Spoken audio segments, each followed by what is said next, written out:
I was at City Hall waiting for my fiancée to get our marriage license when a strange voice suddenly spoke from behind me. "Excuse me, I've been watching you from over there for a while. This is forward of me, but are you in a rush to get married? If so, would you consider me?" I turned to look at the strange woman, completely stunned. My mind flashed back to the iMessage I had just received from our housekeeper's son. "Ethan, Bianca is taking care of me while I have a fever, so she might not make it over there for a bit. She said you can get the license anytime, but she would never abandon me when I'm sick." He even attached a photo. In the photo, Bianca was meticulously feeding Kevin his medicine. So I turned back to the woman and said, "All right, let's go get our license right now." Walking out of City Hall, I stared at the marriage certificate in my hand, my mind a complete blank. I was actually married, and to a complete stranger I had just met. The certificate was still warm in my hand. The name on it read Chloe Sterling, but that was all I knew about her. "When's the wedding? I'd like to have it soon." The strikingly beautiful woman stood beside me, her gaze fixed intently on mine. I thought for a moment, 2 weeks from now. I need some time to prepare. Chloe's lips curved into a slight smile, a hint of warmth appearing in her deep, dark eyes. "All right, you don't have to worry about a thing for the wedding.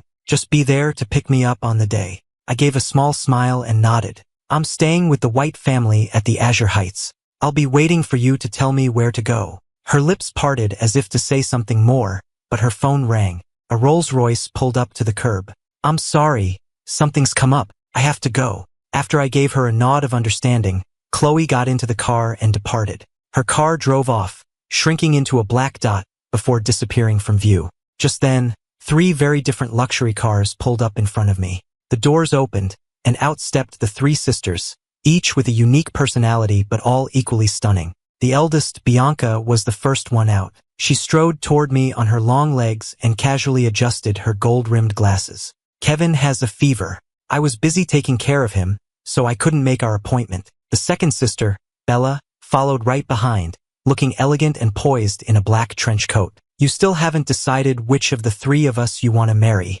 have you? This works out perfectly. We can just put off the wedding until next year." The youngest, Blair, with her fiery personality, chimed in, "Why even next year? Let's push it back a few years. Give him plenty of time to think." But I just shook my head, pulled the marriage certificate from my bag, and smiled.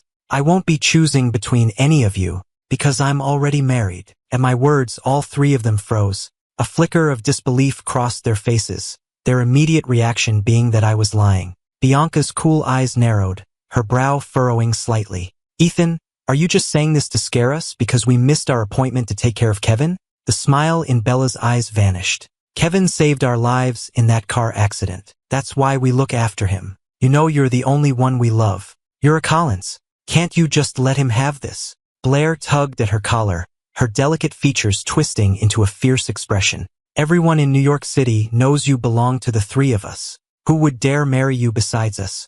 Who? Do they have a death wish? Ethan, since when did you learn how to forge marriage certificates?" With that, she snatched the marriage certificate from my hand. A moment later, with a series of sharp rips, the small red booklet was torn to shreds. She tossed the pieces into the air, and they fluttered to the ground like confetti. I stared at her in disbelief. I opened my mouth to speak but forced myself to hold back my anger. Today was my wedding day. I wasn't going to let myself get angry. Besides, it was just a piece of paper. We could always get a replacement, so I simply looked at them with a calm expression. Tearing up the certificate doesn't change the fact that we're married. The wedding is in 2 weeks. You're welcome to come. The 3 of them exchanged a look, each seeing the same disbelief in the other's eyes. True sisters, they were all thinking the same thing. They were convinced I was just playing hard to get. Bella stepped forward, her voice icy. "This little game of yours is getting old. I'm not playing a game." "All right, fine, you're not playing.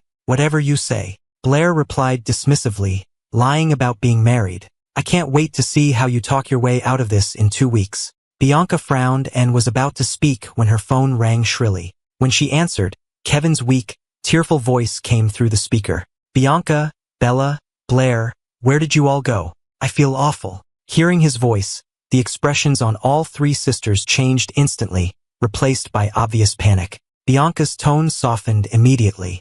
"Kevin, I just stepped out to get you that soup you love from your favorite place. I'll be right back with you." "Don't worry, Kevin.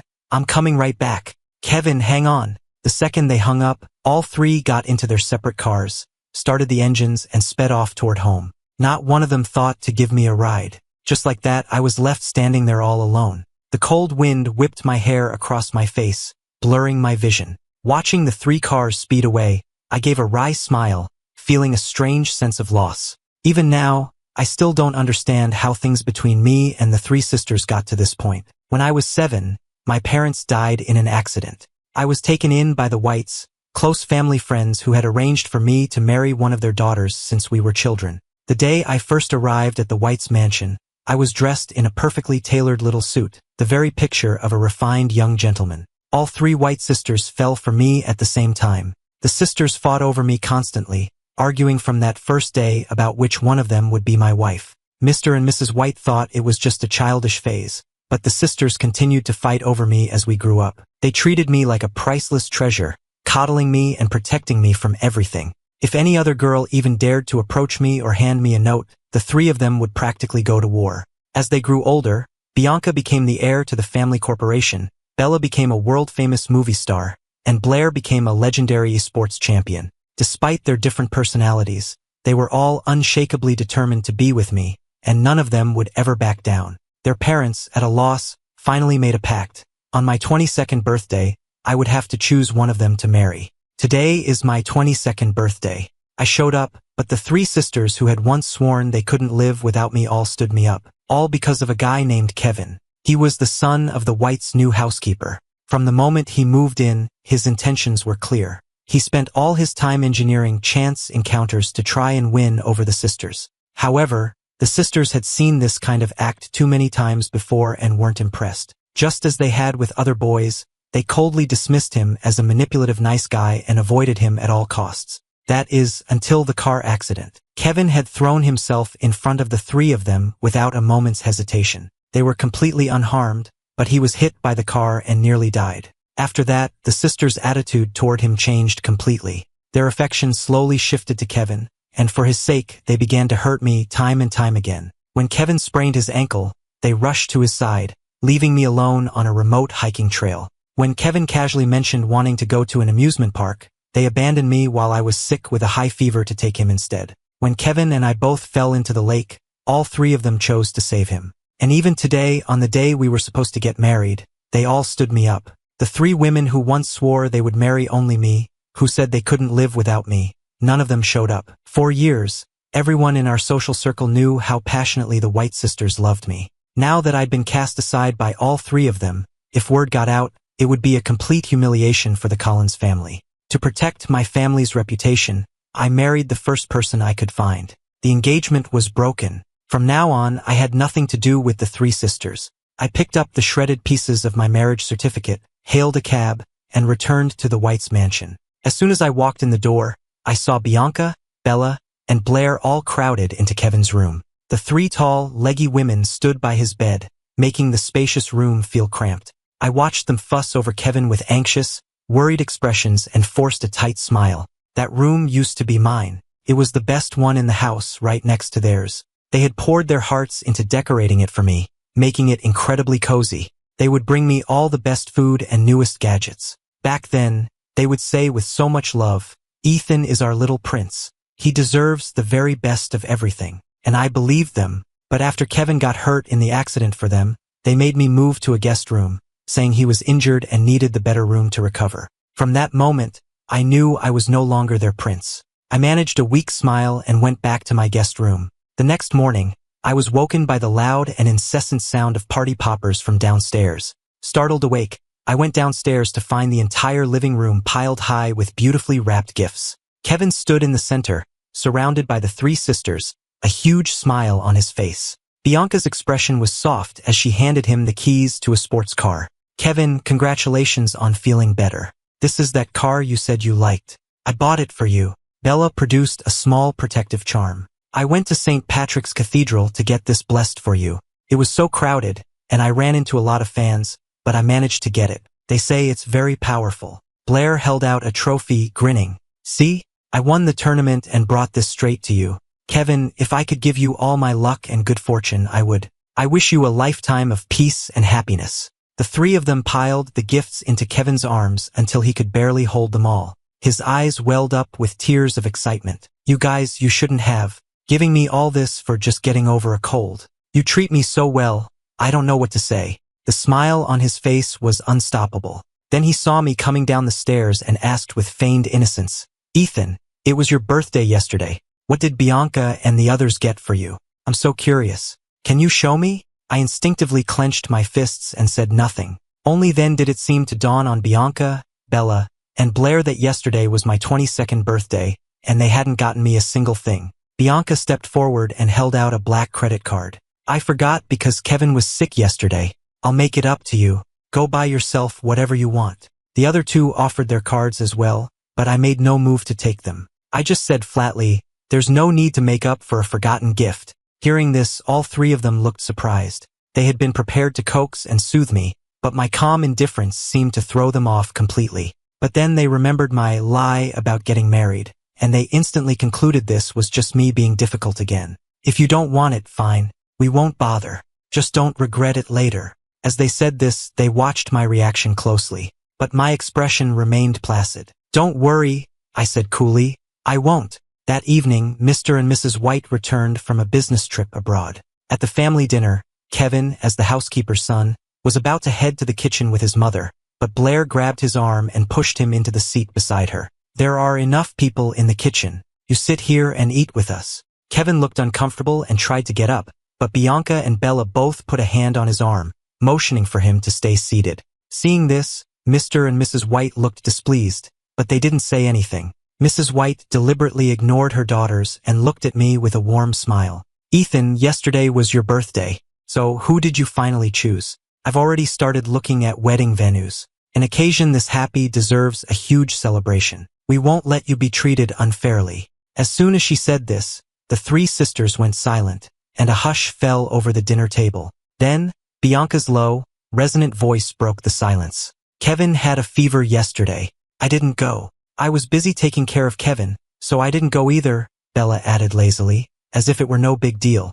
Her voice was languid, clearly unconcerned. Blair chimed in as well. I was busy too. Besides, Ethan hasn't made his choice yet. We can talk about the wedding later. Each of their statements fueled Mr. and Mrs. White's growing anger. Just as they were about to lose their tempers, I received an iMessage from Chloe with a picture of a ring. Would this be all right for our wedding ring? If you don't like it, I can take you to choose another one. The ring in the photo featured a heart-shaped pink diamond, surrounded by countless smaller diamonds. It was absolutely breathtaking. I smiled and handed my phone to Mr. and Mrs. White. Mr. and Mrs. White, I'm already married. The wedding is in 2 weeks. Look, she sent me a picture of the ring. I love it. At my words, the atmosphere in the room froze. For a moment, no one could believe what they were hearing. Mr. and Mrs. White were so shocked they could barely form a coherent sentence. After a long pause, they finally stammered, Ethan, is this real? I was about to say it is,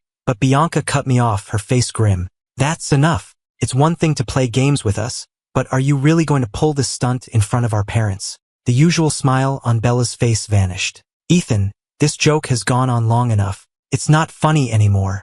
Blair impatiently slammed her chopsticks down. You've said you're married twice now, but how is that possible?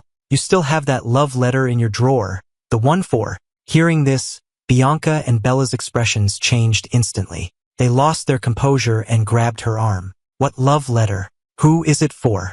Blair shook them off, looking away awkwardly. I didn't open it. I didn't dare. How should I know? I let out a self-deprecating laugh. I had written a love letter. There was one of them I had truly loved, and before I went to City Hall yesterday, I had already made my choice. But now there was no point in saying it. I pursed my lips, about to speak, when Kevin, who had been quiet all this time, suddenly exclaimed, Ethan, you just found that picture online, didn't you? I've seen that ring in a magazine. It's one of a kind, the only one in the world. It's priceless. Who could you have possibly married that could afford that? I froze, my mind going blank. I had no idea the ring was that expensive. As for who Chloe was, I had no idea, and I didn't know how to explain it. Just as I was about to speak, Mrs. Carter brought a tureen of hot soup to the table. She exchanged a look with Kevin and gave an almost imperceptible nod. Then, pretending her hand slipped, she lost her grip, and the entire tureen of hot soup came spilling out. Watch out! Bianca, Bella, and Blair all instantly moved to shield Kevin, terrified a single drop might touch him. No one moved to protect me. The scalding soup poured all over me. I gasped in pain, my skin instantly turning red as tears welled up in my eyes. Seeing the triumphant look in Mrs. Carter's eyes, I immediately understood. You did that on purpose, I said, my voice trembling. Hearing this, Mrs. Carter first looked startled, then burst into tears. Mr. Collins, what are you saying? How could I do something like that on purpose? I know it's my fault you got burned, but you can't accuse me of such a thing. Seeing his mother being insulted, Kevin rushed out from behind the sisters and stood protectively in front of her, his own eyes filling with tears. Ethan, my mother and I may not have money, but we have our dignity. We won't stand here and be insulted like this. If that's what you think, then we'll just leave. He turned, took his mother's hand, and the two of them started to walk out. Watching them leave, Bianca turned to me, her eyes filled with disapproval. Ethan, Mrs. Carter works so hard for us. It was an accident and you accuse her of doing it on purpose. Can you stop being so childish? Bella also frowned, looking at me with disappointment. Kevin is such a kind person, and his mother is just like him. She would never do something like that. Exactly, Blair added angrily. And even if she did do it on purpose, so what? It's just some soup. Do you have to make such a scene that you drive them away? Her voice was full of condemnation. Hearing their words, a wave of emotions washed over me, and tears sprang to my eyes. The sisters didn't notice my distress. They just shot me a cold look before running out the door after Kevin. Only after they were gone did the searing pain in my body truly register. A large patch of my skin was burning. I tried to stand, but the pain was so intense that I stumbled and fell to the floor. Ethan, Mr. and Mrs. White rushed to help me up, immediately calling their driver to take me to the hospital. When I woke up, the first thing I saw was Mr. and Mrs. White sitting by my bedside. Seeing me awake, Mrs. White wiped away a tear and squeezed my hand, apologizing profusely. Ethan, we checked the security footage. Mrs. Carter did it on purpose. We knew she and her son were manipulative, but we never imagined they'd go this far. Don't you worry, I'll make sure our daughters give you a proper apology and see Kevin for who he really is. And please, sweetie, don't say such things out of anger about being married. I just shook my head. Mrs. White, I'm not saying it out of anger.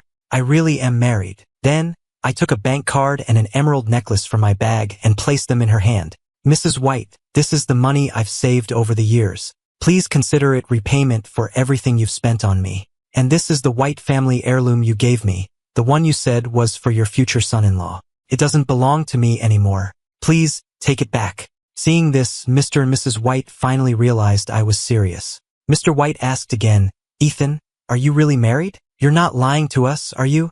Each time I nodded firmly. Yes, I'm really married. After a long silence, they both sighed. It's our daughter's loss. We are so sorry, Ethan. They took back the heirloom but refused the bank card. Ethan, listen to us. Keep the money. You might need it for something. I pushed the card back toward them again with a reassuring smile. Mr. and Mrs. White, I won't feel right if you don't take it. My parents left me a sizable inheritance that I've never touched. Besides, after all these years, I've come to see you as my own parents. I'll still be leaving from your house on my wedding day. Helpless, they finally accepted the card. I was in the hospital for 2 days, and the sisters never once came to visit. Mr. and Mrs. White couldn't bear it. They were even more furious when they heard from the staff that their daughters had been spending all their time doting on Kevin. Ethan, you just wait here. We're gonna drag those girls over here to take care of you. You're like a brother to them, and they haven't even checked on you. It's unacceptable. Mr. and Mrs. White, please don't.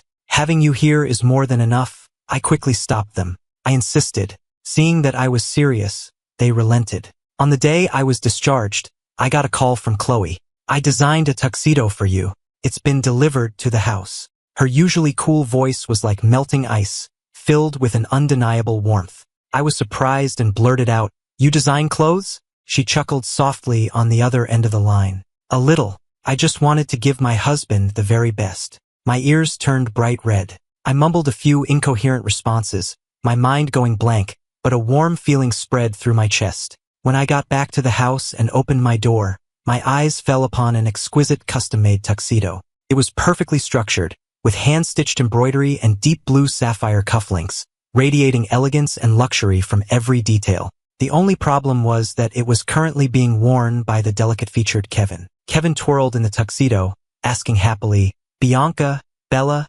Blair, what do you think? Do I look good in this? You look amazing, like a movie star. More handsome than many of the actors I've worked with. Kevin, if you were getting married, you'd be the most handsome groom in the world." They showered him with compliments, and Kevin's smile grew wider and wider, a faint blush of embarrassment on his cheeks. Watching this, I felt a rage building inside me, so hot it felt like it was burning through my veins. I strode over to Kevin and snapped, "Kevin, that's my tuxedo.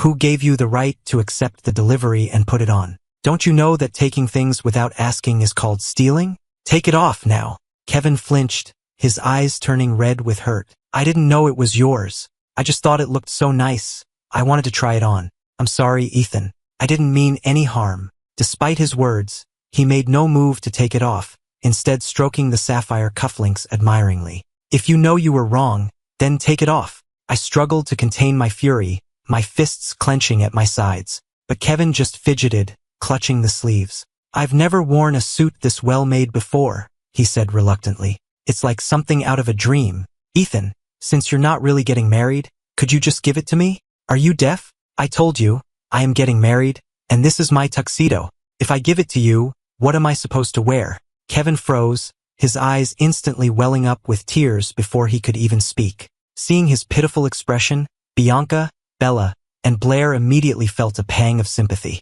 Bianca looked at me, pinching the bridge of her nose in frustration. "That's enough. It's just a tuxedo. You're not actually getting married. You bought it to trick us, fine, but you're taking this act way too far." "Exactly. You're just trying to make us jealous, aren't you?" Bella said with exasperation. "We told you to stop with these games. You seem to be enjoying this act a little too much." Her voice was sharp with impatience. "It's just a prop. If Kevin likes it, let him have it," Blair said, pulling out a black card. "Where did you buy it? I'll pay you for it." She held the card out to me. I took a deep breath, feeling utterly helpless against their stubbornness. "I'll say this one last time. It's not a prop. I am getting married, and this was designed by my wife. It's incredibly important to me. Kevin has to take it off and give it back." The moment the word wife left my lips, the three sisters bristled with anger. Just as they were about to retort, Kevin started crying, tugging on their sleeves. "Bianca, Bella, Blair, please don't fight over me. I'll take it off, okay? I'll take it off." With that, he ran crying into his room. When he came out again, the tuxedo he was holding was torn to pieces. "I'm so sorry, Ethan," he said, a triumphant glint in his eye. "I was taking it off and I accidentally ripped it." He looked at me with a pleased expression. Looking at the tuxedo, which had obviously been destroyed with scissors, I nearly passed out from rage. "You expect me to believe you ripped it taking it off? You did this on purpose." "I really didn't. I'm sorry, Ethan. How much was it? I'll pay you back, okay?" Kevin bit his lip, his crying growing more intense. I was about to explode, but Bianca pulled Kevin behind her. "Enough! How long are you going to keep this up? If you claim your wife designed it, then call her. Ask her how much it cost. I'll pay for it." Bella and Blair chimed in. "That's right. Call your wife right now." The sisters' goal was to force me to end this charade. Hearing me talk about marriage, wedding rings, and my wife every day, even though they believed I was lying, was driving them insane with anger. They thought that by exposing my lie and cornering me, I would finally stop this nonsense. But to their surprise, I clenched my jaw and forced out a single word. "Fine." Then, in front of all of them, I dialed the contact saved as wife. The phone rang for a long time, but there was no answer. The sisters' hearts had been in their throats, a flicker of fear that I might be telling the truth. But as the phone kept ringing, Bianca let out a barely audible scoff. "What's wrong? Didn't rehearse this part." Bella visibly relaxed, a sigh of relief escaping her.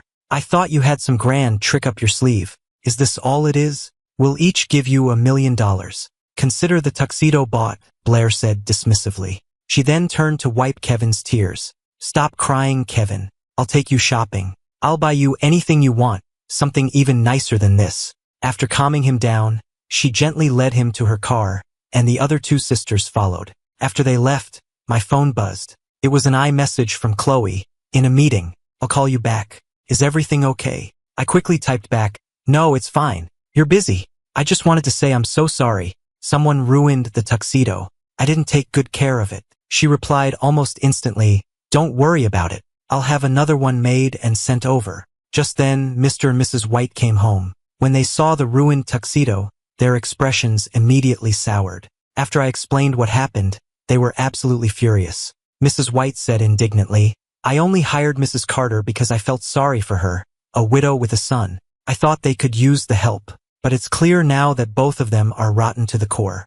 Butler, have them dismissed immediately. This is for Ethan." She took my hand and said softly, "Ethan, don't you worry. As long as we're here, we will never let you be treated unfairly." I was touched. I thanked her quietly and left, carrying the ruined tuxedo. No matter what, Chloe had designed this for me. I had to find a way to get it repaired. The butler was efficient. By the time I returned, Kevin and his mother had already been kicked out of the house. I breathed a sigh of relief, thinking I could finally have some peace and quiet before my wedding. But when I got to my room, I found it completely ransacked. I didn't have to guess who was responsible. It was clearly Kevin's handiwork. Resigned, I was about to start cleaning when I heard footsteps approaching. The three sisters burst into the room. "Ethan, you just couldn't stand having Kevin here, could you?" Bianca yelled, grabbing my wrist. "It was just a tuxedo, and we paid you for it, but that wasn't enough for you, was it? You had to get him thrown out." Her grip was painfully tight.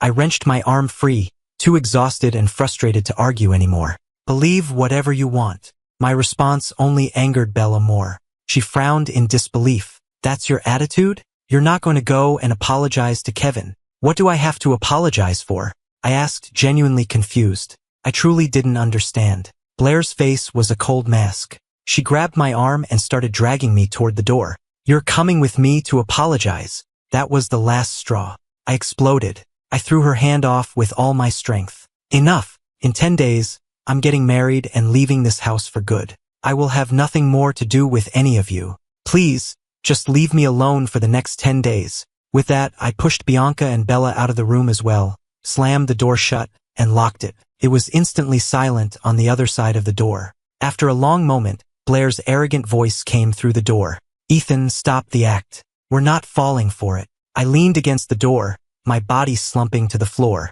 I was just so tired. Whether they believed me or not, it didn't matter. I was married. The next day, the sisters were gone. I turned on the TV and saw Bianca at a press conference. "Ms. White, is there a special significance to naming your company's latest jewelry line, the Kevin?" Bianca, dressed in an elegant business suit, held the microphone, a soft smile in her eyes. "The Kevin is named after someone very important to me. His presence in my life has brought me incredible joy." After a moment of stunned silence, the room erupted in a frenzy of questions and camera flashes. A reporter asked excitedly, "Ms. White, who is this Mr. Kevin? Is he your boyfriend? As far as we know, you're single. Is this your way of making a public declaration?" I didn't wait for her answer. I apathetically changed the channel. It was the Academy Awards. The host announced solemnly, "And the Oscar for Best Actress goes to Bella White. Let's have a huge round of applause as she comes to the stage." The room exploded with applause. Everyone agreed the award was well-deserved. It was her second Oscar, making her the youngest actress to ever win two. She walked gracefully to the stage, a small smile on her lips.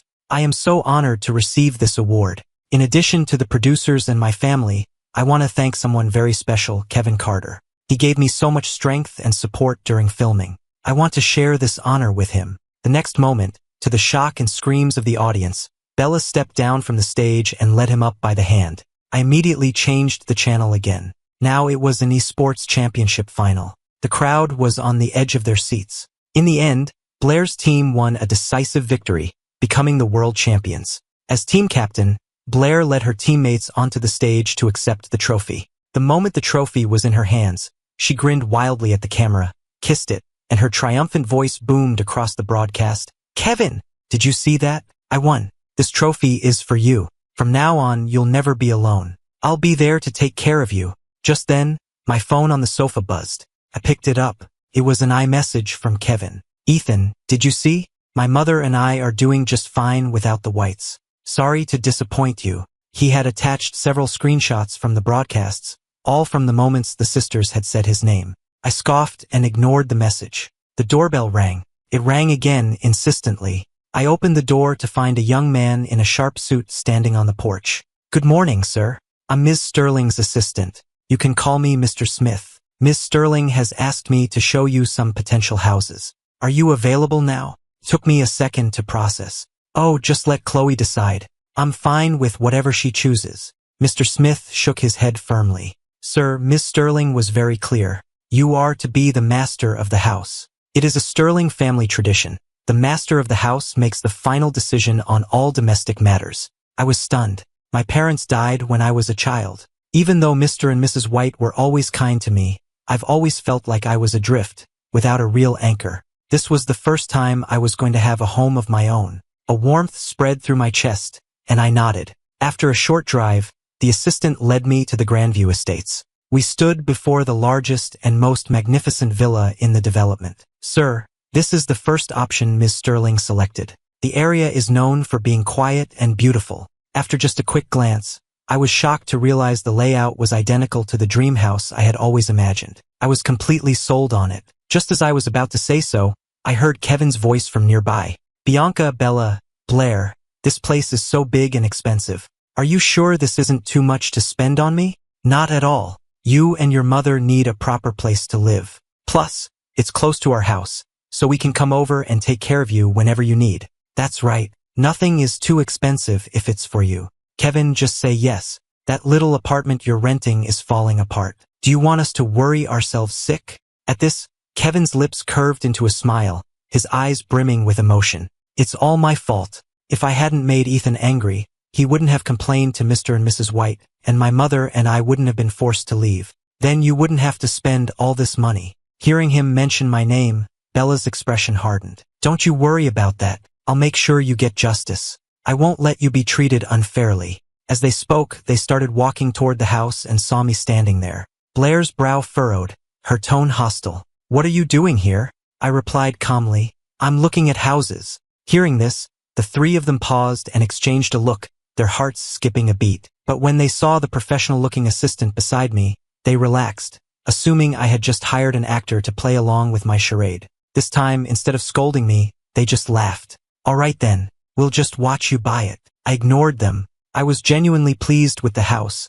so I nodded to Mr. Smith. Mr. Smith completed the transaction and then said, "Sir, let's go look at a few more properties. This one is rather close to your former residence. I'm concerned it might be uncomfortable for you." Hearing this, Blair's face darkened. "What did you just say? Ethan, is this the actor you hired?" she demanded, then turned to Mr. Smith with a sneer. "How much is he paying you?" "I'll double it if you tell me the truth right now." Mr. Smith replied calmly, "You're mistaken, miss. I'm not an actor. I am Ms. Sterling's assistant." Bianca frowned. That name sounds familiar. I had no desire to continue this argument, so I turned to leave. Bianca grabbed my arm. "This house costs hundreds of millions of dollars. Don't you think you're taking this act a little too far?" "Stop it." I pushed her hand away without a second thought. "Whether I'm acting or not," I said with a cold smile, "you'll find out at the wedding." With that, I got in the car with the assistant and we left. We visited several other properties and I bought them all.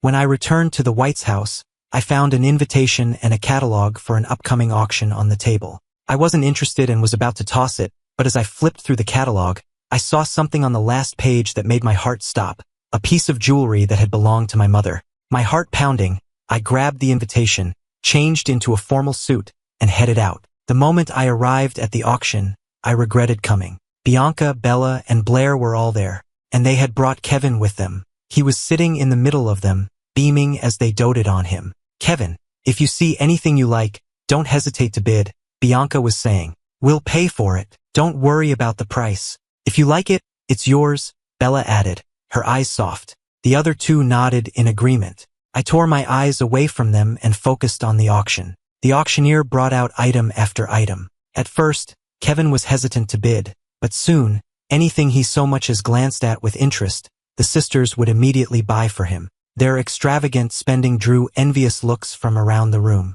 The White sisters are certainly spoiling that Kevin. I wish I were him. They used to be so obsessed with Ethan Collins. I really thought he'd end up marrying one of them.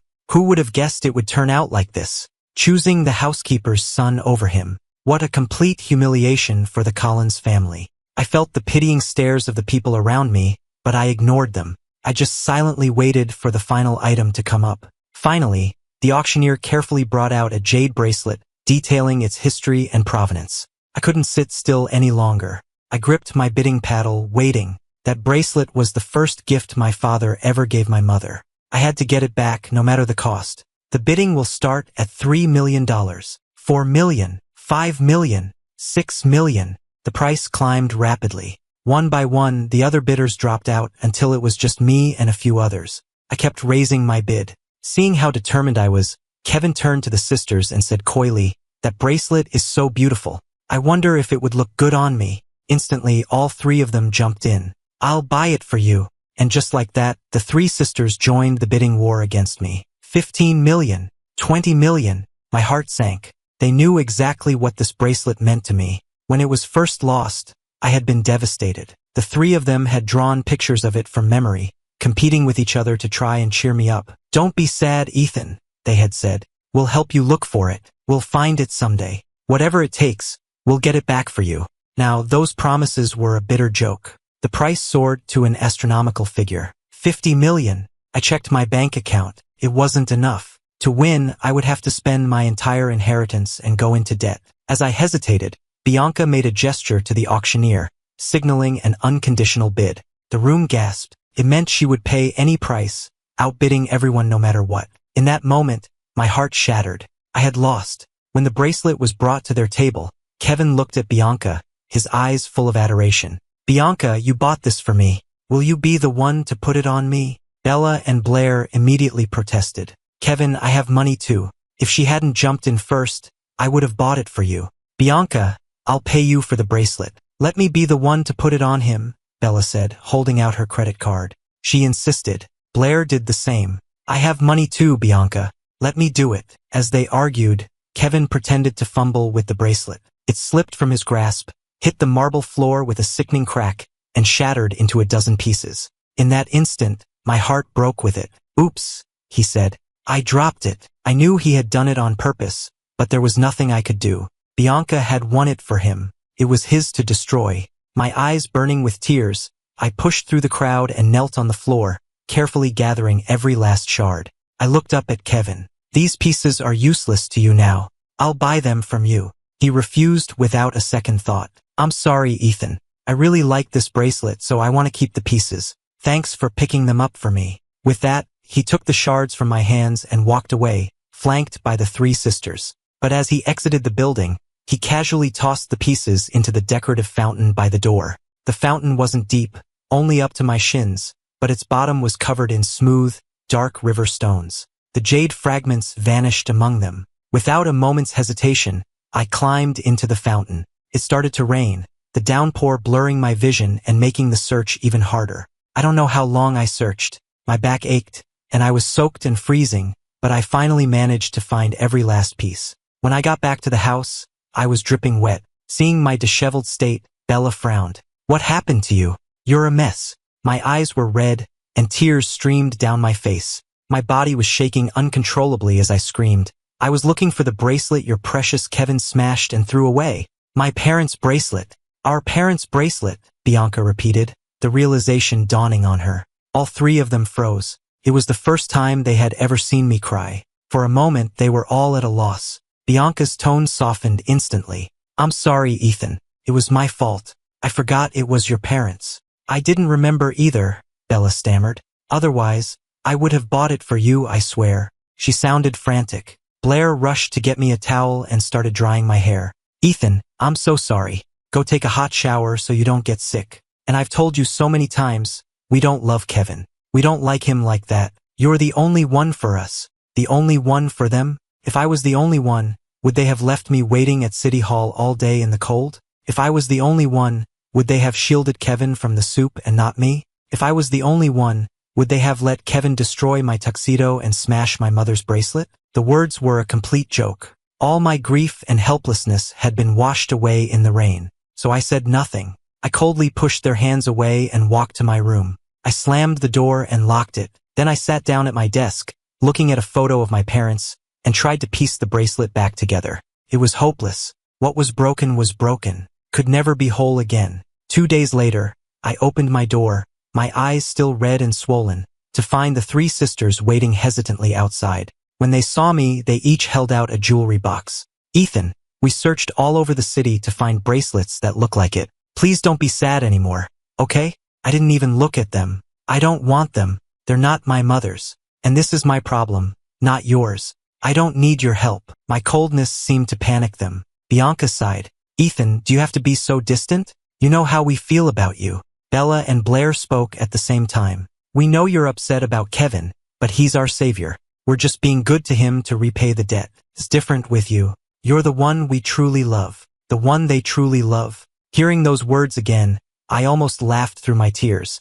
I laughed out loud. Then I won't trouble you for your love. Because, as I said, I'm married. Seeing me still joking about being married, their faces fell. Just as they were about to speak, a call came in from Kevin. Bianca, Bella, Blair, I was changing a light bulb and I fell. It hurts so much. The 3 of them immediately panicked. They hung up and turned to me. Ethan, stop joking about this. If you don't like these bracelets, we'll find others. With that, they all rushed out the door. For the next 3 days, the sisters didn't come back. But the iMessages from Kevin never stopped. He sent photos. Bianca gently applying ointment to his bruises. Bella arranging a bouquet of flowers in a vase. Blair feeding him pieces of fruit. Ethan, see? I just twisted my ankle, and they're taking such good care of me. I don't know how I'll ever repay them. I glanced at the message and ignored it. I was busy gathering up everything that reminded me of them. I threw it all into the fireplace, lit a match, and watched as the flames consumed it all. As the pile in the fireplace turned to ash, I felt the past turning to smoke along with it. When the sisters returned, they walked in on this scene, and their hearts seemed to stop. Ethan, what are you doing? Blair screamed, rushing to find water to put out the fire. She was in a complete panic. Bianca and Bella frantically grabbed whatever they could to help put it out. I just watched them silently. By the time they put the fire out, it was too late. Nothing was left but a pile of ash and charred fragments. Bella looked at me in disbelief. Ethan, why would you burn all of this? I told you, I'm getting married. I didn't want my wife to see these things and get the wrong idea, so I burned them. My cold demeanor threw them into a panic. For a moment, they almost believed I was serious. But then they quickly reassured themselves. It was impossible. I would never marry anyone else. Bianca's eyes were dark. Ethan, this tantrum has gone on long enough. It's not funny anymore. I just looked at them calmly and said, tomorrow at noon, I invite Ms. Bianca White, Ms. Bella White, and Ms. Blair White to witness my wedding. The next day, I got dressed and prepared to leave to pick up my bride. Mr. and Mrs. White sat with me. Seeing me in my tuxedo, Mrs. White wiped away a tear. Ethan, if things don't work out, you always have a home here with us. I nodded and squeezed her hand with a smile. Just then, we heard footsteps on the stairs. It was Bianca, Bella, and Blair coming down. Seeing that they were dressed to go out, Mrs. White stopped them. Where do you think you're going? Today is Ethan's wedding. Bianca's eyes widened for a split second when she saw me in the tuxedo, a flash of admiration in their cool depths, but she quickly masked it with a cold expression. Mom, Dad, it's one thing for Ethan to play these games with us, but you can't possibly believe him, can you? What do you mean, play games?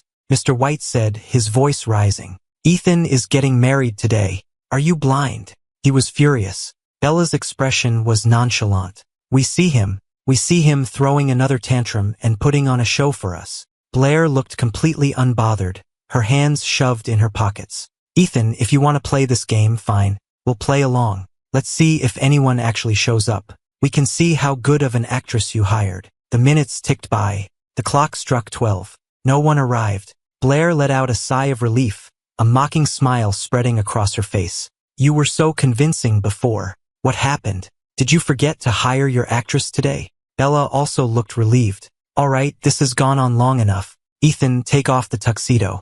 The show is over. Bianca looked at me, her eyes dark and intense. You're doing all this because we stood you up 2 weeks ago, aren't you? Fine. Let's go to City Hall right now. All 3 of us. You can choose. I frowned. Just as I was about to speak, their phone rang. It was Kevin. He was sobbing hysterically. Bianca, Bella, Blair, my mom was in a car accident. What do I do? She's all I have. If she's gone, I don't want to live anymore. Hearing this, the 3 of them paled. Don't panic. We're on our way. With that, they rushed for the door.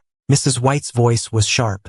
Stop right there. None of you are going to see Kevin. Today is Ethan's wedding day. If you leave now, you will regret it for the rest of your lives. The three of them exchanged an impatient look. Ethan belongs to us. Who else would he marry? Mom, Dad, please stop playing along with his act.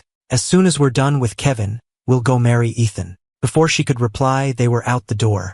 Watching them leave, Mrs. White was so furious she threw her teacup against the wall. They will regret this. They will absolutely regret this. The moment their cars sped away, a series of car horns sounded from the street. I ran outside to see a long line of black luxury cars parked in front of the house. Men in black suits got out, and a moment later, the air was filled with a shower of white rose petals from dozens of confetti cannons. Mr. Smith got out first and respectfully opened the rear door of the lead car. Sir, my apologies. We were delayed by traffic.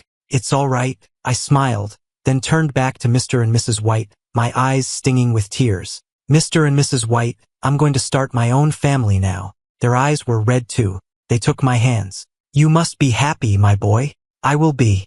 I promise. I hugged them both, took one last look at the house I had lived in for 15 years, and then got into the car without looking back, ready to start my new life. In the car, Chloe's deep eyes held a gentle smile. She leaned over and carefully adjusted my tie. You look very handsome, she said sincerely. Even better than I imagined when I was designing it. I glanced down at her beautiful wedding dress, but my eyes were drawn to her profile. Her features were exquisite, perfectly sculpted. The moment I looked at her, I felt my heart skip a beat. Thank you, I managed to say, my face flushing. You look beautiful today, too. The compliment sounded so clumsy. Chloe just laughed softly. Being complimented by my husband is an honor. Her elegant voice sent a tingle through me, and my heart began to race. I looked out the window, trying to calm my racing heart. The scenery flew by, and soon we pulled up to a magnificent private estate. The entire estate was decorated in shades of romantic, ethereal white and blush pink.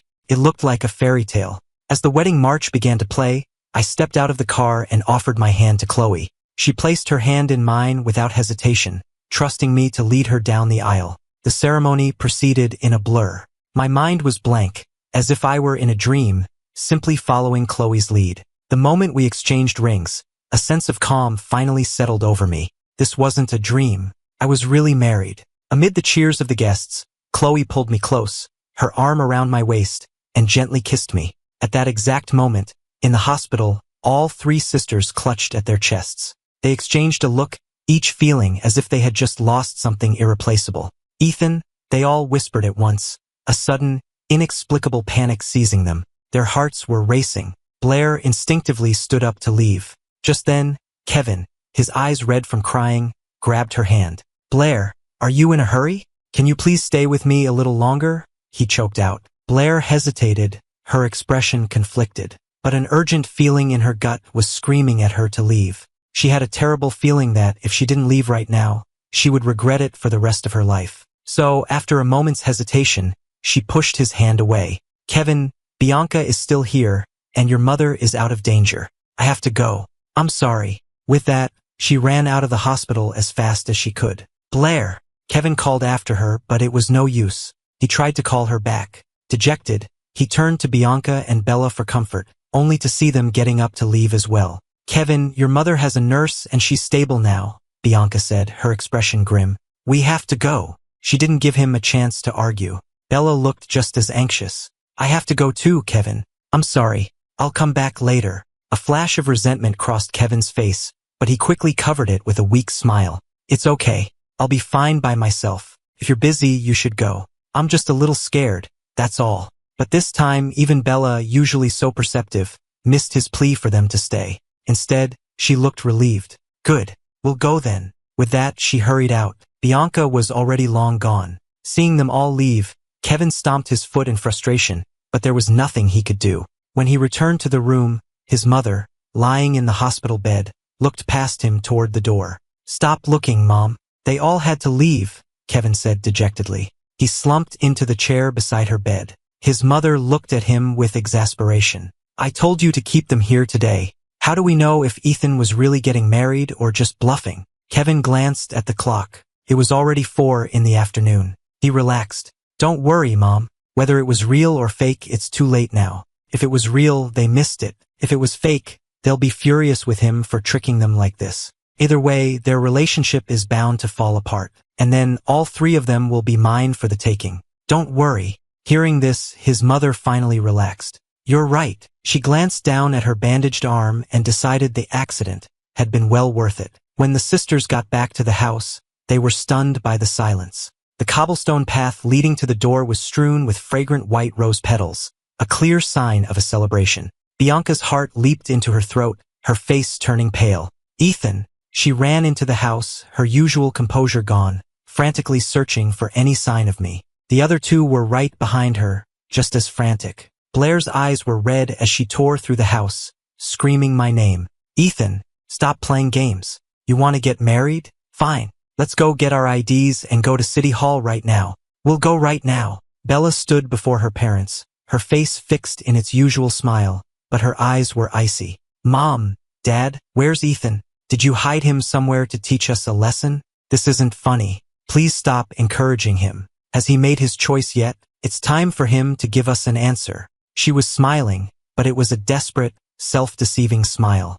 Mr. and Mrs. White couldn't believe their daughters were still in such deep denial. With a sharp crack, Mr. White slapped Bella across the face. Foolish girl. Her million-dollar face, the one adored by fans worldwide, was now red and swollen. If her fans could see her now, their hearts would break. But Bella didn't even seem to feel it. You've hit me, Dad. Now can you please tell me where Ethan is? At her words, Bianca and Blair appeared behind her, also waiting for an answer. Mrs. White let out a cold laugh and threw her phone at them. You want to know where Ethan is? Why don't you look for yourselves? They caught the phone. The image on the screen, a photo from my wedding, seared itself into their minds. It was a photo from my wedding. It wasn't photoshopped. It was real. A woman, every bit as beautiful as they were, was in my arms.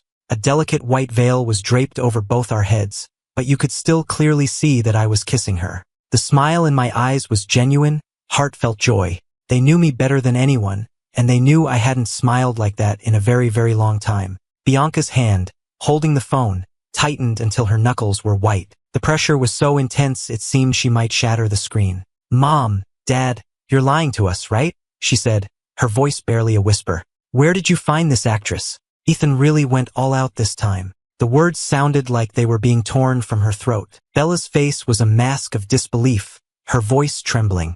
Impossible. Ethan loves us. He would never marry someone else. It's fake. It has to be fake. Blair was in denial too. Her usually arrogant expression was replaced by one of utter devastation. I don't believe it. I'm going to find him. With that, she ran out of the house, and no one could stop her. Bianca and Bella followed right after her. Night fell, and the city lights began to glow. They all had excellent memories. With just one glance, they had memorized the background of the photo. The three sisters split up, searching all over New York City for the estate in the picture.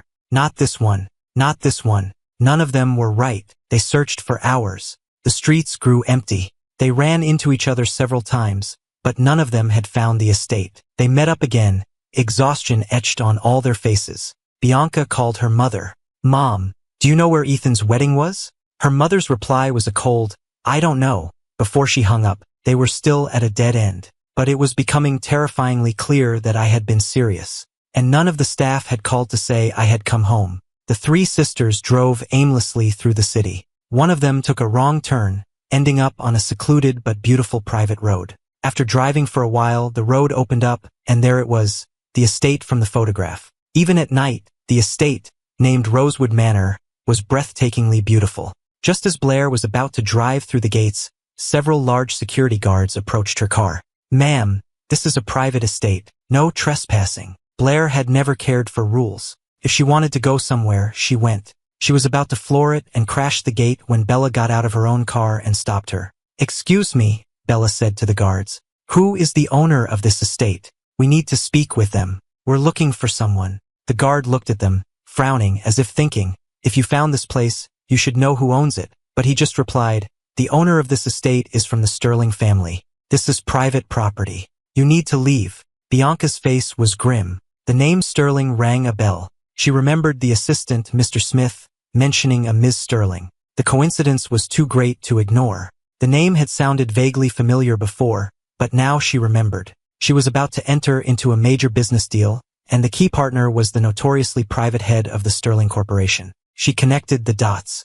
Her heart pounded. She felt like she was on the verge of a terrible truth. An estate like this was clearly not something you could just rent for a day to stage a fake wedding. Even with their family's influence, they had never known such an estate existed in the heart of New York City, a place where every square inch was worth a fortune. There was no way I could have known about it. I hadn't been lying. All the things I had said, the things they had dismissed as jokes, if they were all true, then I really had gotten married today. As the reality of the situation sank in, the faces of all three sisters turned ashen. They couldn't accept it. In all their lives, they had never once imagined I would marry anyone but one of them. Why? The question echoed in all three of their minds. What had they done so wrong that I would choose someone else? After a long silence, none of them could find an answer. The wedding was long over. Tonight was my wedding night with this Chloe Sterling. They couldn't bear to imagine what that meant. Bianca spun her car around, her face a stony mask, but the speed at which she tore down the road betrayed her inner turmoil. Bella and Blair followed close behind. They were all heading to the same place, the Grandview Estates. They ran countless red lights, finally screeching to a halt at the Grandview Estates. The moon was high in the sky. The three sisters stood outside my new house, staring at the warm lights glowing within, but none of them had the courage to ring the doorbell. The curtains in the upstairs master bedroom were drawn, but a soft light glowed from behind them. They knew they should rush in and stop whatever was happening, but they had no right, no reason. After all, what were they to me now? They were just the girls I grew up with. And the woman inside that house was my wife. The memory of them tearing up my marriage certificate was now a bitter, ironic joke. Ethan told us the truth all along, Bianca said, her voice hollow. We were just too stubborn to believe him. We lied to ourselves. She gave a bitter laugh. Bella stared up at the master bedroom window, silent and unmoving, like a statue. Blair was consumed by a jealous rage. Never one to control her temper, she stormed up to the door and began pounding on it, screaming over her shoulder at her sisters, her eyes red with fury. Bianca! Bella, I'm not a coward like you two. Ethan is ours. He's always been ours. No one is going to take him from us. She pounded on the door, rang the doorbell, even kicked it, but no one answered. Her efforts were futile. They stood outside the house all night, but the door never opened. The next morning, the front door finally opened. Chloe stood there in a loose silk robe, a blissful, satisfied smile on her face. Can I help you? She asked, leaning lazily against the doorframe, her eyes cool and dismissive, as if they were nothing more than a minor annoyance. The look of pure happiness on her face was like a knife in their hearts. Blair clenched her jaw and threw a punch straight at Chloe's face. But Chloe caught her fist easily, almost without effort. Chloe's eyes narrowed, and with a sharp twist, she dislocated Blair's wrist, completely unconcerned that it was the wrist of a world champion gamer. Bianca grabbed Blair, whispering, "Don't be rash." Then she turned to Chloe, her voice strained but calm. "Ms. Sterling, Ethan married you on an impulse. Please give him back to us. A woman like you could have any man in the world. But we can't live without Ethan." Ha! Chloe let out a short, sharp laugh. Her presence was incredibly intimidating. Then she did something unexpected. She glanced down at the wedding ring on her finger. "In the Sterling family," she said, her voice firm, "we marry for life. Ethan is an adult. He was perfectly clear-headed when he chose to marry me. I need him and he needs me. Besides, it's not as if he's the only man in the world for you, is it?" As she spoke, her gaze shifted to someone standing behind them. Bella turned to see Kevin standing there, his face pale, looking as if he might collapse. "Bianca, Bella, Blair, am I interrupting?" he asked, his voice weak. "I saw your cars and I was worried. Ethan, he's really married." Kevin suppressed a smirk, but when he got a clear look at Chloe, a pang of jealousy shot through him. How could Ethan find someone so incredible after being cast aside? Noticing Chloe's warning glare, he quickly looked away from her and back at the sisters, his eyes welling with tears. "Kevin, shouldn't you be at the hospital with your mother?" Bella said, trying to dismiss him. "We can handle this." She then turned her gaze back to Chloe, her expression defiant. "Of course it has to be Ethan. We don't love Kevin. We're just grateful to him. We know who we want to spend the rest of our lives with." At her words, Kevin's face fell. He couldn't believe that after all his efforts, all he was to them was a debt of gratitude. He wanted so much more. He wanted all three of them. And looking at Chloe, he thought maybe even a fourth. He snuck another glance at Chloe. He started to cry, tears streaming down his face as he looked pitifully at the sisters. I've always known you don't love me. I just couldn't help falling for one of you. But don't worry, I'll control my feelings. I won't cause any trouble. After all, I know your hearts belong to Ethan. He lowered his gaze and began to sob, a picture of heartbreak. But now that Ethan's married, does he still have to choose? Who does he really love the most? It couldn't be that he wants all of you, could it? As he said this, he quickly glanced at their faces, then pretended to catch himself. Oh, I shouldn't have said that. Take it back. Of course Ethan only loves one person. He wouldn't be indecisive. Chloe was completely unfazed by his attempts to stir up trouble. She was the one with the ring on her finger. Besides, she and I had talked last night, laying all our cards on the table. I had told her that I was completely over the White sisters. I had no romantic feelings for any of them anymore. Chloe was confident in our relationship, but the three sisters fell silent, looking at each other with a new wariness. For years, they had been fighting for my affection, but I had never chosen. Even they didn't know which one of them I truly loved. Could it be, as Kevin suggested, that I wanted all three of them? At this thought, Bianca, Bella, and Blair all shot each other a hostile glare. Even though they were sisters, they had been competing with each other their entire lives. At their core, they were all too proud and possessive to ever consider sharing. The very thought was repulsive. Impossible, all three of them said at once. They spoke in perfect unison. For once, they hated their sisterly connection. Their vehement reaction startled Kevin, but he quickly composed himself, pleased with the seed of doubt he had planted. Just as he was about to stir up more trouble, I came slowly down the stairs. Hearing the commotion, I rubbed my eyes sleepily. Who's here? I followed the faint, clean scent of Chloe's perfume, wrapping my arms around her waist and leaning against her, resting my full weight on her. Seeing my familiar, intimate gesture, Blair looked like she was about to explode with jealousy. Ethan, don't you lean on her, she shrieked. Her voice was shrill. In the past, whenever she had to wake me up when I was exhausted, I would lean on her just like that. Now I was doing it with someone else, and she couldn't stand it. Bianca and Bella looked equally furious. For years, while I was still undecided, they had refrained from any physical intimacy, afraid of pushing me away. But now I had clearly crossed that line with someone else. The jealousy was driving all three of them mad. To make matters worse, their strange sisterly connection meant they could feel each other's jealousy, amplifying it threefold. It was an overwhelming, suffocating wave of envy. Just then, Chloe turned and wrapped her arms around me. How did you sleep, darling? She murmured, nuzzling into my neck. Her voice was a playful purr. Hearing her words, the three sisters looked like they were about to lose their minds. Ethan, divorce her. Come home with us. We can pretend this never happened, Bianca said, grabbing my arm, her grip like steel. She pulled so hard I thought she might dislocate my shoulder.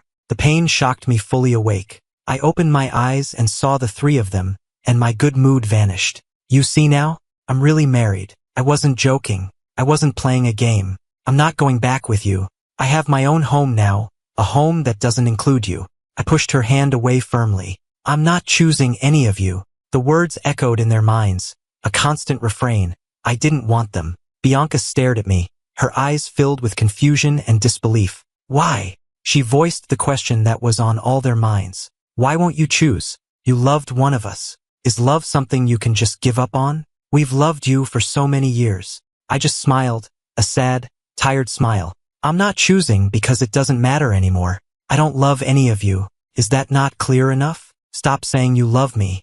Admit it, you're just not willing to let go of the past. You have someone else in your life now, and so do I. We'll all be better off this way. Don't you think so, my dear sisters? After so many years, hearing me call them sisters again brought them no joy. When we were children, they used to fight over who got to be my big sister, each wanting to be the special one. Eventually, I stopped calling any of them that and just used their names. Since their names were different, they could each be unique and the fighting stopped. I had always been good at keeping the peace between them. I was doing it now, too. By choosing none of them, I was treating them all equally. But now, my impartiality was a source of exquisite pain. No, it's not just an obsession, Bella said, her voice pleading. We've told you so many times. We truly love you. Her explanation was weak and utterly useless. I was exhausted. I had barely slept on my wedding night, and now I had to deal with this. I had no energy to argue with them. They never listened to reason anyway. They only ever believed what they wanted to believe. There was no point. I pushed them out the door and slammed it shut. The next second, my legs felt weak, and I leaned against Chloe for support. The brave face I had just put on crumbled completely. Chloe put her arm around me. You don't have to be strong in front of me. If you're hurting, you can tell me. Whatever happens, I will always be on your side. Her usually cool voice was so gentle now, I felt myself wanting to sink into its warmth. But I warned myself not to get too comfortable. Always, I asked, my voice barely a whisper. The words slipped out. Always, she replied, without a hint of hesitation. I was so unused to such unconditional kindness that I almost pulled away. I had heard promises of forever too many times before. Chloe must have sensed my hesitation. She took my hand and placed it over her heart. Don't worry, the Sterlings are a very old-fashioned family. If I ever betrayed you, the family elders would probably have me disowned before you even found out. I could feel the steady, strong beat of her heart under my palm. She was telling the truth. I was stunned. It was hard to imagine a family with such strict traditions in this day and age. My mind drifted back to the hasty beginning of our marriage. I had waited at City Hall from dusk until dawn, and then from dawn until sunset. My 22nd birthday, a day I had been anticipating for years, had ended in lonely disappointment. Getting married had been an act of pure defiance. But it was Chloe who had approached me, draping her coat over my shoulders. There was a flicker of nervousness in her cool eyes,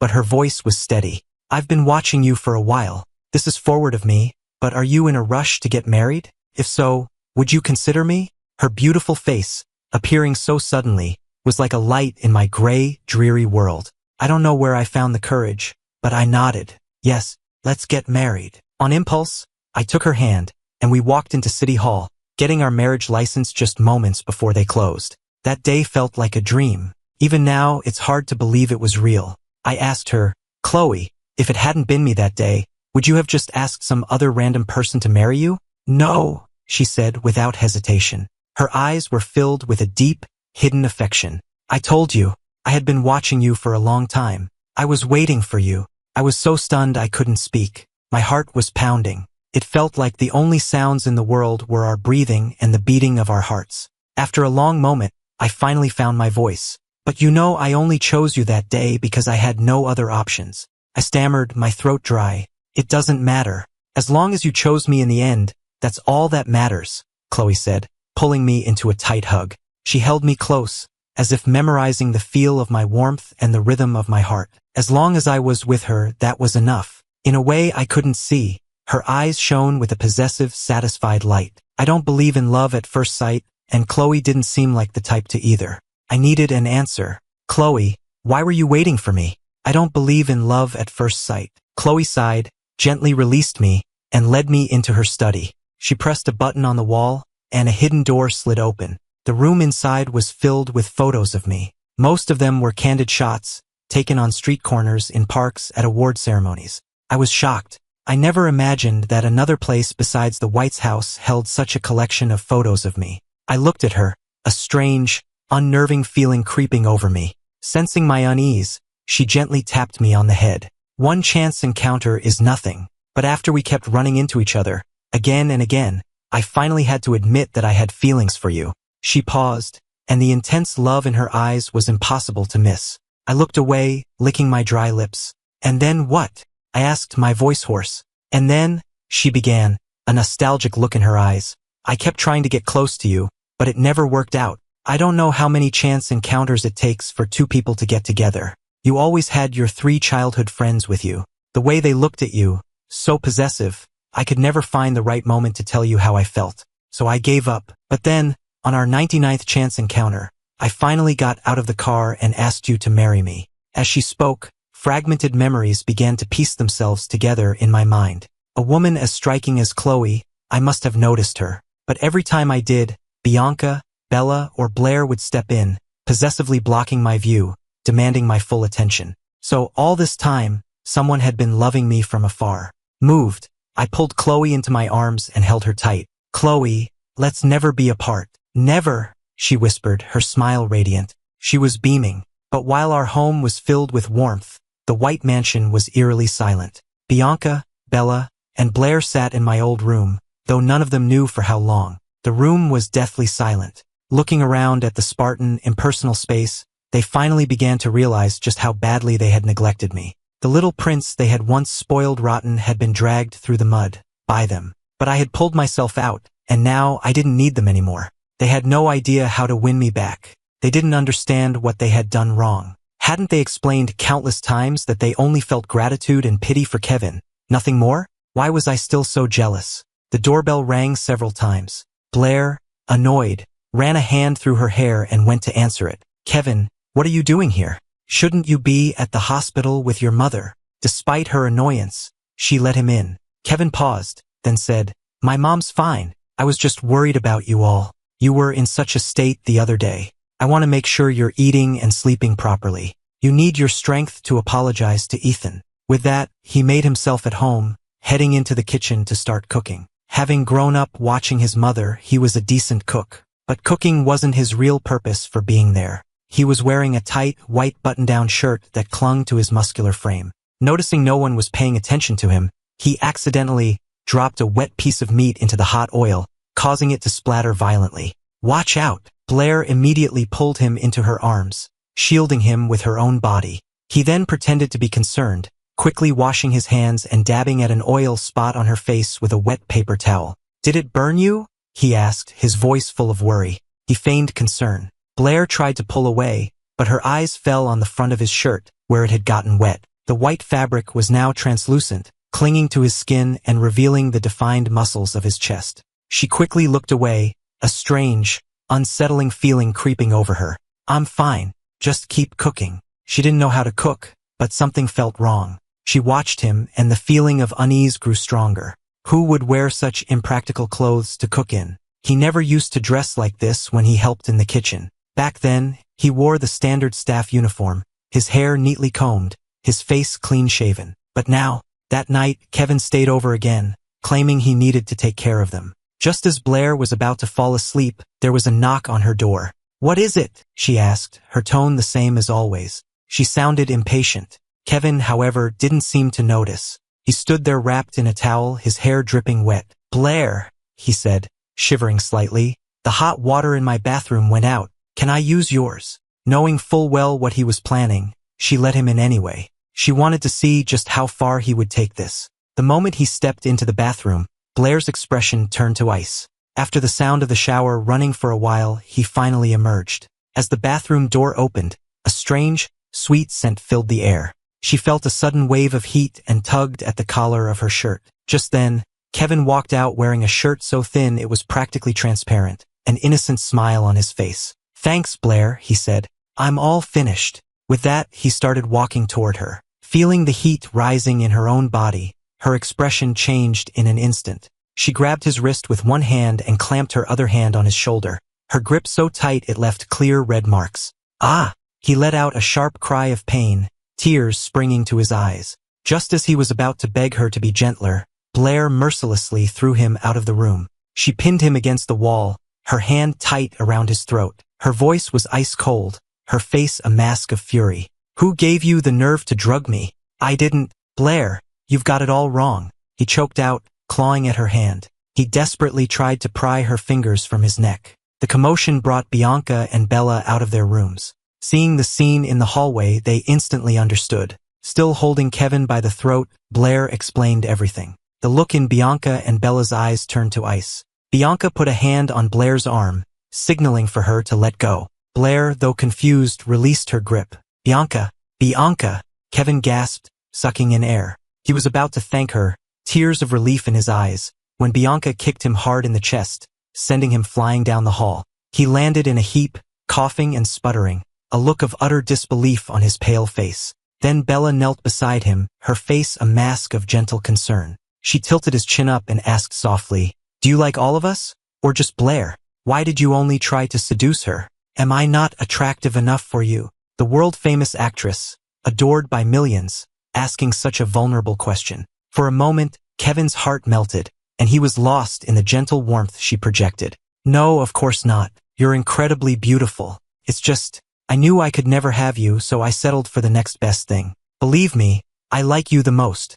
At his words, the faces of all three women darkened with fury. Bella's gentle expression vanished. She gripped his chin, her fingers digging in so hard he thought his jaw would break. Like me? The next best thing? In your mind, we were all just prizes for you to collect, weren't we? If you hadn't gotten impatient tonight, we might have never known. Bianca brought her heel down hard on his hand, the sound of bone crunching echoing in the hall. Was this the hand you used to light that aphrodisiac incense? She snarled. The smell is quite strong, but what right do you have to pick and choose among us? Tears of agony streamed down Kevin's face. He was filled with a bottomless regret. He had never imagined they despised him this much, that the very idea of being with him was repulsive to them, especially Blair. The incense had clearly affected her. He had seen it. Why hadn't she given in? Utterly desperate, Kevin played his last card, the debt they owed him. Bianca, Bella, Blair, I'm sorry. I was just confused. I like you all so much I did a stupid thing. I'll never do it again. I saved your lives. Please, just let me go this one time, please? He begged. His voice was a pathetic whine. Bella seemed to soften, and her grip loosened. Bianca's expression was no longer quite as murderous. Only Blair remained unmoved. Seeing her sisters wavering, Blair sneered. He's a manipulative snake, and you're still falling for it? How many times is he going to use that "I saved you" card? Haven't we repaid that debt 100 times over? The other two said nothing. Blair finally understood how I must have felt all those times. Fighting against the effects of the drug, she ran out of the house in her pajamas, straight into the pouring rain, and didn't look back. The cold rain drenched her, chilling her to the bone. Before she knew it, she found herself standing outside my house. Warm light glowed from the windows, but she couldn't bring herself to knock on the door. After standing in the rain all night, she finally understood the pain and desperation I had felt searching for my mother's bracelet in the fountain. The next morning, just as the front door began to open, Blair instinctively ducked into the bushes. Through the dense leaves, she saw Chloe holding an umbrella over me, shielding me completely from the lingering drizzle. The smile on my face was one of pure, unadulterated happiness. I had my arm linked with Chloe's, and the bubble of intimacy around us was impenetrable. A wave of inadequacy washed over her, a feeling she had never known before. Long after our car had driven away, Blair finally emerged from the bushes. It was impossible to tell if the moisture on her cheeks was from the rain or from her tears. The rain washed the leaves from her clothes, erasing any trace that she had ever been there. That evening, when I got home, I found a box containing a jade bracelet on the doorstep. On top of the box was a sticky note with a hastily scrawled message. I'm sorry. This is my apology. If I could go back, I would have bought the bracelet for you. I wish you happiness. I won't bother you again, Blair. I stared at the note for a long time before finally taking the box inside. Then I turned to Chloe. Aren't you going to open the door? We went inside, and the door closed behind us. In the bushes, Blair's face was streaked with tears. Is this the only way I can apologize to you? But the first part was true. Ethan, I can't let you go. I can't truly wish you happiness. But if this is what it takes to make you happy, then I'll pretend. How could she let go of someone she had loved for so many years with just a few simple words? Her love for me had been real, but so had the mistakes she'd made, and the pain she had caused. She couldn't earn my forgiveness, so she settled for this small, desperate gesture to ease her own conscience. Blair herself didn't remember leaving. When she got back to the mansion, she packed a suitcase. Just as she was about to leave, Bianca stopped her. Blair, where are you going? Bianca asked, her brow furrowed in confusion. She looked completely baffled. Blair's expression was flat. To the training facility. I'm going into lockdown to prepare for the next tournament. I'm getting older, I don't have the same advantage I used to. I need to train harder if I want to win. With that, she walked out the door with her suitcase and didn't look back. Bianca stood there, stunned. The house suddenly felt much colder, much emptier. Before she could say anything else, Blair was in her car and gone. Looking down at the file in her hand, the evidence she had gathered, Bianca's expression hardened, her aura becoming cold and dangerous. She walked back into the house, and a moment later, Kevin tried to press himself against her. Her expression turned to ice in an instant, and she sidestepped him smoothly. Bianca, Blair just left so suddenly. Couldn't stop her. Is she okay? He asked, his face a mask of concern. Bianca stared at his feigned concern, her eyes boring into him, as if trying to see into his very soul. Just then, Bella appeared behind Bianca, casually twirling her phone in her long fingers. Worried about Blair? Why don't you start worrying about yourself? What? Kevin asked, trying to keep the panic out of his voice. He forced a smile, trying to act casual. Bianca threw the file in his face. You'd better have a good explanation for these 2 car accidents, she said, her voice dripping with venom. Why was the driver who hit us the same one who hit your mother? The same driver who conveniently disappeared overseas right after our accident, only to reappear just in time for hers? You knew him all along, didn't you? The thought that they had been so thoroughly deceived, that they had been so kind to him, filled her with an uncontrollable rage. She grabbed his wrist, her grip like a vice. The sharp edge of the paper cut his cheek, leaving a thin red line. Instantly, Kevin's face went pale, and tears began to stream down his cheeks. He shook his head frantically. No, I didn't. Bianca, what are you talking about? I don't understand. Bella, please, tell her she's wrong. He looked at Bella, his eyes pleading. Did someone tell Bianca these lies? My mother and I are just servants. How could we possibly arrange something like that? It must have been Ethan, wasn't it? He never liked me. It makes sense he would try to turn you against me. As he spoke, he watched their faces, searching for any sign of doubt. Bella's usually warm, smiling eyes were now glacial, and a flicker of pure hatred crossed her face. Stop pretending. You have no right to even say Ethan's name. Do you really think we don't know what you and your mother did? You paid that driver to hit us, then played the hero knowing full well you wouldn't be seriously hurt. And we were stupid enough to believe you to not dig deeper. But you can't erase the evidence. If your mother hadn't been so sloppy staging her own accident, we might never have found out the truth. Bella had never been truly gentle. She leaned in and whispered in his ear, Don't worry, Kevin. After all the evil you've done, I'm not going to let you off easy. Every bit of pain you caused Ethan, you're going to feel it yourself. It was Bianca who finally intervened when Kevin looked like he was about to pass out. Careful. Don't kill him. At her words, Bella slowly released her grip. The next second, a tureen of scalding soup was thrown all over him. Kevin had just caught his breath when the searing pain hit. His skin instantly turned a blistering red, and he curled into a ball on the floor, writhing in agony, trying to cool his burns on the cold marble. You can't handle a little pain? Bianca said, her voice dripping with contempt. How do you think Ethan felt? Her eyes narrowed, and at the mention of my name, a pang of guilt and sorrow shot through her. They had spoiled me my entire life. How much had I suffered after Kevin came into our lives? Thinking back, she realized they were the ones who had allowed it to happen. A wave of guilt washed over her. Bella felt the same way. She had spent her life playing other people, studying human nature, winning awards for her insight, yet in her own life, she had been completely blind. She had been too arrogant, too confident in her own judgment, to see through Kevin's pathetic manipulations. Now, with clear eyes, she saw how foolish she had been. The thought made her glare at Kevin with renewed hatred. Before he could recover, she grabbed him by the collar and began dragging him toward the man-made lake on the property. Guessing her intentions, Kevin clung to her leg, begging, Bella, I'm sorry. I know I was wrong, but I really did save you, and I really do love you. Please don't do this. I'm in so much pain. Please, just let me go. Bella stopped, but only to kick his hands away in disgust. Don't touch me, she said, her voice like ice. Kevin stared at his hands, a blank look on his face. He had never imagined being looked at with such utter revulsion. All the warmth and affection they had once shown him had vanished in an instant. Why? He looked up at the tall, elegant woman beside him. I was so careful, he asked, his voice a broken whisper. How did you find out? By the edge of the lake, Bella laughed, a cold, humorless sound.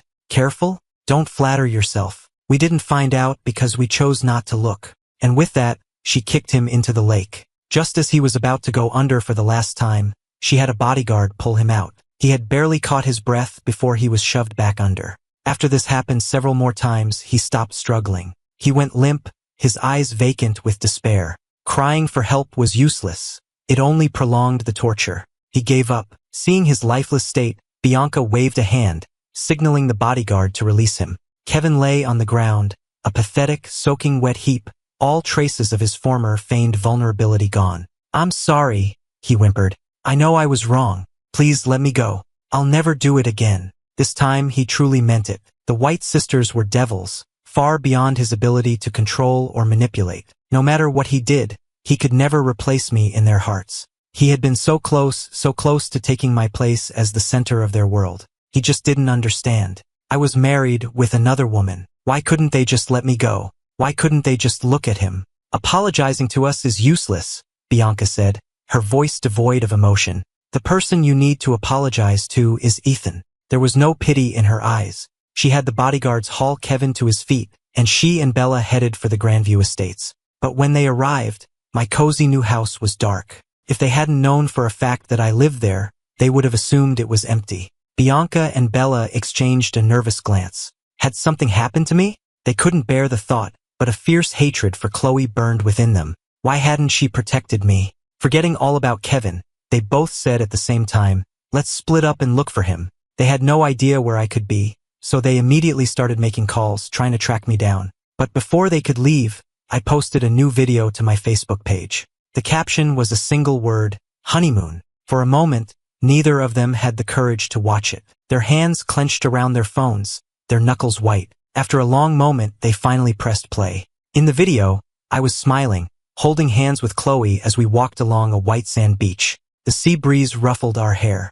The scene was idyllic, impossibly romantic. We weren't doing anything particularly intimate, but there was an undeniable connection between us, a world that no one else could enter. Damn it! Bianca was so enraged she threw her phone against the wall, shattering it, but even that didn't quell her fury. Bella was just as furious. Her fists were clenched so tight her nails dug into her palms. She looked at Kevin, her eyes dark. "Since we can't apologize to Ethan in person, you'll apologize to the entire world. He'll see the news eventually." With that, she took out her phone and started a live broadcast. Within moments, thousands of viewers had joined. It was, after all, Bella White's first ever live stream. Her fans were in a frenzy. "Talk," Bella commanded, her voice cold. "Apologize to Ethan." It was a threat. Bianca nodded in silent agreement. Kevin, lying on the floor in a puddle of despair, looked up, his face streaked with tears. "If I apologize," he choked out, "will you let me go? I swear I'll disappear. I'll never bother you again." Bella's expression was frigid. "Don't worry. Once you've atoned for your sins, we have a special place for you." Hearing this, Kevin clung to the sliver of hope. He confessed to everything. He couldn't take the torment anymore. He just wanted to live. At first, the viewers online expressed sympathy for his battered appearance. But as he confessed to his crimes, the tide of public opinion turned violently against him. In an instant, Kevin Carter was the #1 trending topic on Twitter.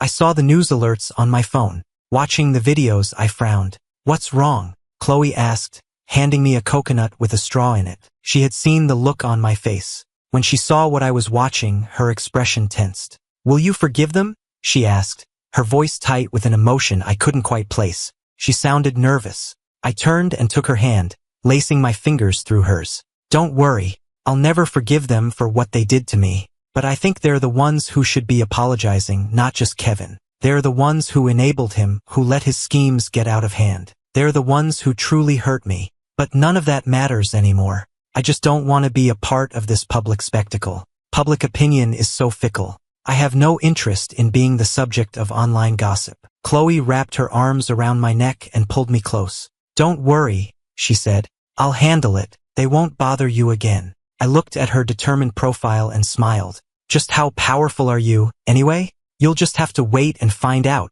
she said, her eyes sparkling with a gentle, teasing light. The cool reserve in her eyes melted away. True to her word, within hours, a new, juicier scandal broke, and the story about me and the White sisters was all but forgotten. Bianca and Bella both received a discreet but firm warning. Do nothing that could possibly tarnish the reputation of Miss Sterling's husband. Seeing the message, both their faces darkened with a mixture of anger and helplessness. Blair, in her training lockdown, saw the news as well. She knew it was Chloe's doing, but she did nothing. She just stared at the picture of my smiling face on her phone's lock screen, a familiar ache in her chest. It had been so long since she'd seen me. She had hoped that time and distance would dull the ache, but it only seemed to grow stronger. She had replayed our memories together in her mind 1,000 times, but she constantly reminded herself she couldn't see me. Bianca and Bella, however, were not ready to give up. They bought the villa next door to mine at the Grandview Estates and waited. Days later, I finally returned from my honeymoon. "Ethan," Bianca said, her voice hoarse, Her eyes were bloodshot, and she stared at me as if trying to memorize every line of my face. Bella looked just as exhausted, her face pale and drawn. It was our fault. Kevin and his mother have been dealt with. They're in jail now, getting what they deserve. We know we were wrong. Can we? I cut her off before she could finish. No, you should have apologized to me a long time ago. But I have no intention of forgiving you. For a moment, Bianca and Bella were speechless. They were truly sorry, but it was too late. They had never known how to handle me when I was truly determined. Ethan, do you really love her? Bianca asked, her voice trembling. Then what were we? That day at City Hall you were going to choose me, weren't you? That love letter, it was for me, wasn't it? She finally voiced the question that had been tormenting her. I'm telling you now, I'll marry you. I'll wait for you. Divorce her and come back to me. Please, don't give up on me. I answered without a moment's hesitation. The letter wasn't for you. I was never going to choose you.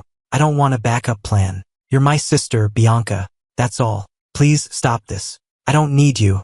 And you, Bella, the same goes for you. I have a new life now. I'm falling in love with Chloe. You all need to move on. Chloe shot them a final, warning glare, then turned to me, her expression softening. Ethan, it's too noisy here. Let's find another house, shall we? Okay, I said, my voice gentle. Whatever you want. I agreed without hesitation. The truth was, the neighborhood was perfectly quiet and safe. The only disturbance was them. They watched us go, their faces etched with despair. Just a sister? In over 20 years, the thought had never once crossed their minds. From the moment they first saw me, they had seen me as their future husband. How could they accept this?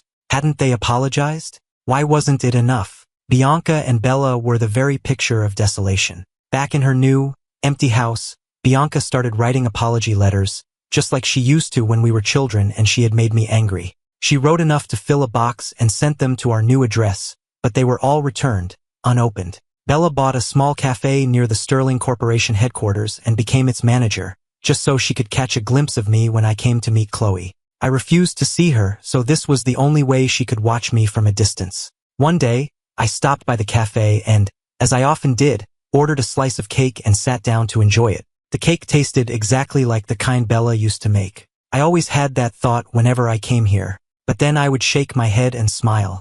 It was impossible. If Bella White were actually here, the place would be mobbed with fans. After finishing my cake, I checked the time and left to meet Chloe, accidentally leaving a medical report on the table. Long after I had gone, Bella slowly emerged from the back room. She picked up the report, and as she read it, her heart turned to stone. Chloe was pregnant. She gave a bitter, broken smile. She had always held on to the hope that one day, Chloe and I would separate, that one day, I would forgive her. Now, that hope was gone forever.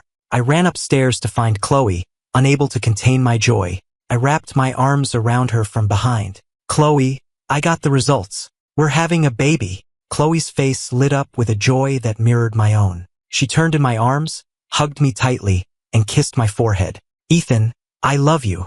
We held each other in a tight embrace. Just then, from a shadowy corner of the office, Blair emerged, holding a new championship trophy.